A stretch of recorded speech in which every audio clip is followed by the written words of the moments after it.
बाघ मारिबा नै मिछ अभियोग सह शारीरिक निर्यातना दिया जायतिबा सांबादिक सम्मेलन करी अभियोग करिसेंती खड़ियाल थाना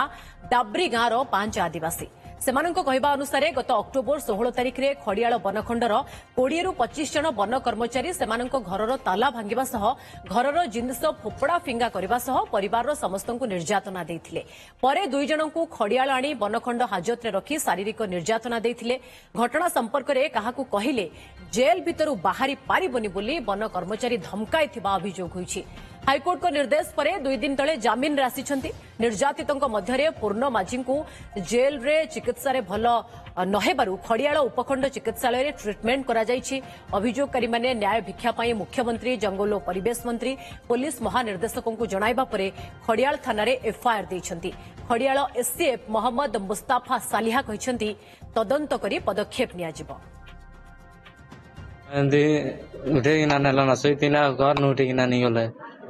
अनलार करन दल दिल के फॉरेस्टर वाले करन दल 5-6 दर पूरा बेहोश हो गला और चाणी दल आर बिल बसला घर आर बाड़ी ती पीटले फॉरेस्ट वाले गले यार हम तोला तुली के चुपी देला और घर के समी गला डायरेक्ट आर तुम बाग मारी छ चालो बोले आनले यार मके पीटले आ नुंगला भी कले आ फोटो भी काढले आर को नीले फोटो के छाणी दे मोबाइल सब पीटा पुटी कले आनले क्या दे पिटले तो हैं बाग मारी छु बोली करी प्रकृति बाग मारी थिला तो बाग मुंदे मारवा अभियोग जदि करिसंती तार सत्यासत्य आम अनुसंधान करू तदंत करू आपको आम कि आम तो जो कोर्ट फरवर्ड कलु कि खरिया सीएससी परीक्षा भी करुचु तो फरवर्ड करने आगु किसी तो नाला से मुझे तो प्रेजेंट थी से गाँव में डाबरी गाँव मुझे रेड करी बाघ छाल धरा होता